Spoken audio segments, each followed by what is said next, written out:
कैसे हैं सभी बिगड़िए। अभी खासकर भारत में, नेपाल में, बांग्लादेश में, आसपास के अन्य देशों में भी कोई एक देश चर्चा में है तो नेपाल। नेपाल में वहां का नौजवान करीब कुछ ही घंटे सड़क में उतरा। सड़क में उतरने के बाद पूरे लाओ लश्कर के साथ उन गलियारों में प्रवेश पा गया जहां सत्ता बैठती है और सत्ता बैठकर अपने देश को चलाती है, हाँकती है। जब नौजवान उन गलियारों में पहुंच जाता है जहां से सत्ता देश को चलाती है, तब सत्ता को वहां से भागना पड़ता है। ऐसा ही हुआ नेपाल में। ठीक वैसे ही जैसे श्रीलंका में सत्ता भागी थी, बांग्लादेश में सत्ता भागी थी, नेपाल में भी सत्ता भागी है। क्योंकि जहां से देश को चलाना था वहां अगर यूथ पहुंच गया, नौजवान पहुंच गया और सत्ता भाग गई, का मतलब देश सत्ता विहीन हो गया। अभी नेपाल की स्थिति यह है कि देश सेना के कब्जे में है और जो भीड़ सड़कों में थी, सत्ता के गलियारे तक जो नौजवानों की भीड़ पहुंच गई थी, वो अपने अपने घरों में चले गए। मैं पूर्व में भी कई बार कह चुका हूं और आज फिर दोहरा दूं कि जनता जब सड़क में उतरती तो लगातार सड़क में नहीं रहती। वो सड़क में उतरने का जो उसका मकसद होता है, उस मकसद को पूरा करती है और फिर अपने अपने काम में लग जाती है। हमने श्रीलंका में देखा था, जनता सड़कों पर उतरी, अपने मकसद को पूरा किया, फिर अपने काम में लग गई। ऐसा ही बांग्लादेश में देखा और ऐसा ही हम नेपाल में भी देख रहे हैं। सबको पता है कि नेपाल में राजतंत्र था और एक रात रात्रि भोज के वक्त जब राजा का पूरा परिवार एक कक्ष के अंदर मौजूद था, तब पूरे के पूरे परिवार की हत्या कर दी। राज परिवार की हत्या किसी बाहर वाले ने नहीं की, पूरे के पूरे राज परिवार की हत्या राजा के ही सगे संबंधियों ने की। शायद सत्ता पर अपना अधिकार जमाने के लिए वह कृत्य किया गया हो, लेकिन उस देश की जनता ने इस कृत्य को माफ नहीं किया। स्वयं फैसला करने की नियत से उस देश में विद्रोह हुआ। जहां तक विद्रोह का सवाल है तो वो सशस्त्र विद्रोह नहीं था, हल्की फुल्की हिंसाएं हुई, लेकिन एक सशस्त्र विद्रोह जो है वो नहीं था। और राजा की हत्या करने वाला राजघराने का ही जो व्यक्ति था, उसे सत्ता छोड़नी पड़ी, देश छोड़ना पड़ा और उस देश में लोकतंत्र स्थापित हो गया। इधर हम लंबे समय से सुन रहे थे कि राज परिवार को दोबारा स्थापित करने की मांग वहां चल रही है, लेकिन ये मांग इसलिए समझ में नहीं आ रही थी क्योंकि राज परिवार की हत्या किए जाने के बाद देश के ही लोगों ने वहां पर लोकतंत्र स्थापित किया था। इधर पिछले दिन जो कुछ भी नेपाल में घटा, उस घटे को लेकर नेपाल की ओर से ना तो कोई ऑर्गेनाइजेशन सामने आया हो जिसने पूरी की पूरी बात दुनिया के आगे रखी हो, देश के आगे रखी हो, ना ही कोई संगठन सामने आया, ना ही कोई युवा नेता सामने आया, ना ही कोई प्रौढ़ नेता सामने आया।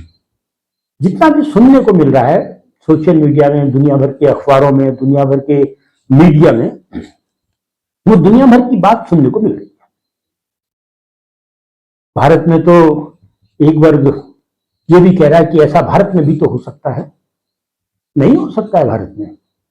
भारत एक देश है, संवैधानिक देश है और बहुत बड़ा देश है। यहाँ के प्रांत अपने में बहुत बड़े बड़े प्रांत हैं और भारत में ऐसी घटनाओं की गुंजाइश है ही नहीं। भारत के पास तो सबसे बड़ा अस्त्र होता है, चुनाव में जाते हैं, सत्ताएं बदल देते हैं। हाँ, इस बीच में सत्ता हड़पने के आरोप लग रहे हैं, वोट चोरने के आरोप लग रहे हैं, और देश उसको सुन रहा है, समझ रहा है, लेकिन स्थितियां वो नहीं है। जैसा कि एक छोटा सा वर्ग चाहता है, क्या भारत में भी ऐसा हो सकता है? नहीं हो सकता, नहीं होना चाहिए। नेपाल में जो कुछ हुआ उसमें आगजनी, संसद भवन को आग लगा देना, भवनों को आग लगा देना, आप नेपाल में कर क्या थे? लोकतंत्र की ही तो हत्या कर रहे थे। लेकिन कर कौन रहा था? क्या वो युद्ध कर रहा था जो कल हमने देखा, पूरी दुनिया ने देखा, या उस युद्ध के पीछे कोई था? यदि हम हालातों को देखें तो सीधे सीधे दिखता है कि हो सकता है कि अमेरिका उसके पीछे हो। हमने बांग्लादेश में भी अमेरिका के होने की संभावनाओं को नकारा नहीं था, और बाद में पूरे विश्व ने स्वीकारा उसको। बता दें कि बांग्लादेश में जब ये घटना घटी थी, उससे कुछ ही दिन पूर्व वहां की प्रधानमंत्री चीन गई थी, और वहां उन्होंने बड़ी मुलाकात की थी, और चीन में मुलाकात करते करते अचानक वो लौटी थी। इधर नेपाल के बारे में तो सबको मालूम था कि वो वहां के जो प्रधानमंत्री हैं वो लंबे समय से चीन के ही नजदीक अपने आप को दिखाने की पूरी कोशिश कर रहे थे। ये घटना घट गई है। इस घटना के घटने के बाद एक नया इतिहास नेपाल में लिखा जा चुका है। नेपाल में इस प्रकार के इतिहासों की लंबी श्रृंखला है, उसमें कोई दो राय नहीं। लेकिन अभी जो नेपाल में लिखा गया है, उसके पीछे अगर विदेशी ताकतों का हाथ है तो निश्चित रूप से नेपाल के लोकतंत्र को बहुत बड़ा नुकसान हो चुका है। और यदि विदेशी ताकतों का हाथ नहीं है तो बड़ा सवाल उठता है कि अभी तक कोई भी वर्ग सामने क्यों नहीं आया जो कहे कि ये सब मैं कर रहा हूं, इसका नेतृत्व मेरे हाथ में है, और मैं एक ऐसा नेपाल चाहता हूं। वहां से भी छन छन के बयान आ रहे हैं, किसी एक एनजीओ से जुड़े हुए व्यक्ति का भी बयान सामने आ रहा है, और वहां एक दो संगठनों के भी नाम आ रहे हैं, और साफ साफ कह रहे हैं कि जो जल रहा है नेपाल, उसमें हमारा कोई हाथ नहीं है। लेकिन वो ऐसी एक राजनीतिक स्थिति की बात उनकी ओर से कहलाई जा रही है जिस आप किसी राजनीतिक दल की सत्ता हमको नहीं चाहिए। ऐसा क्यों कहा जा रहा है? आज सुबह से विभिन्न प्रकार से समीक्षाएं हो रही हैं, लेकिन नेपाल को लेकर जो दो नारों को हम देखते हैं, केपी चोर सत्ता छोड़, इसी प्रकार का नारा बिहार में लग रहा है, वोट चोर सत्ता छोड़, उसी तर्ज का नारा अगर नेपाल में है तो उसको हमें गंभीरता से लेना होगा कि ये नारे कौन लोग लगा रहे हैं, क्यों लगा रहे हैं। लंबे समय से कहा जा रहा है कि नेपाल के लोग उस अधिनायकवादी व्यवस्था से बहुत खिन्न थे जिसमें एक प्रधानमंत्री अपनी उम्र को, रिटायरमेंट की उम्र मान ही नहीं रहा है। उसने मरने तक सत्ता में बने रहने के इंतजामात संवैधानिक तरीके से किए, यह आरोप लग रहा था।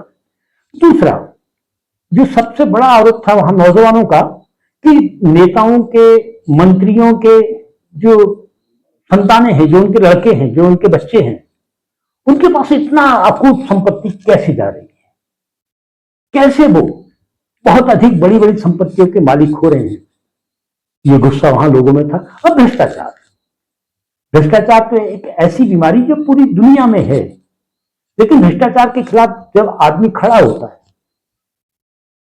तब वो सोचता नहीं है, वो सोचता है कि मेरे खड़े होने से भ्रष्टाचार खत्म हो जाएगा। वो जानता है कि भ्रष्टाचार की जड़ राजनीति में है।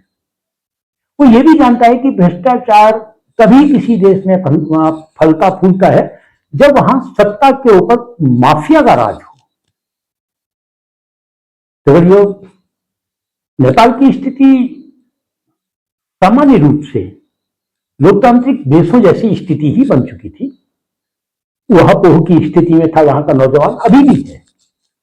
रोजगार का संकट, स्वास्थ्य का संकट, भ्रष्टाचार, और कुछ लोगों का बेतहाशा संपत्ति पर अधिकार, और वहां का जो राजनीतिक चाल चरित्र कि 4 साल मैं राज करता हूं, 4 साल तू राज करना, इस बार मैं बन जाता हूं, अगली बार तू बन जाना। तो राजनीतिक दलों के अंदर ही अंदर जो आलिंगन था एक दूसरे से, वो देश की जनता समझ रही थी। और इन सब चीजों को देखते हुए कि सत्ता अराजक हो गई है, सत्ता लोकतंत्र को नहीं मान रही, अपने आप को स्थापित रखने के लिए किसी भी हद तक जाने को तैयार है। जब वहां के नौजवान ने देखा, सिर्फ नौजवान ने नहीं देखा, वहां की पूरी कौम ने देखा। ये बात अलग है कि सीधे नौजवान सामने आया था और उसका निवेदन भी था कि नौजवान के अलावा छोटी उम्र के या बड़ी उम्र के इस प्रदर्शन में ना आए। प्रदर्शन हुआ, जैसा कि सत्ताएं सोचती हैं कि 10, 12, 25 लोगों को मरवा देंगे तो लोग भाग जाएंगे। तो 10, 12, 14 लोगों को मारने के बाद बांग्लादेश से भी लोग नहीं भागे थे, श्रीलंका से भी लोग नहीं भागे थे। वो सत्ता के गलियारे में घुसने के लिए आए थे, घुस गए थे। और ऐसा ही नेपाल में भी हुआ। आज नेपाल की सड़कें सूनी हैं, कर्फ्यू लगा हुआ है, सब कुछ शासन सेना के हाथ में है। लेकिन भारत को इस विषय में क्या करना चाहिए?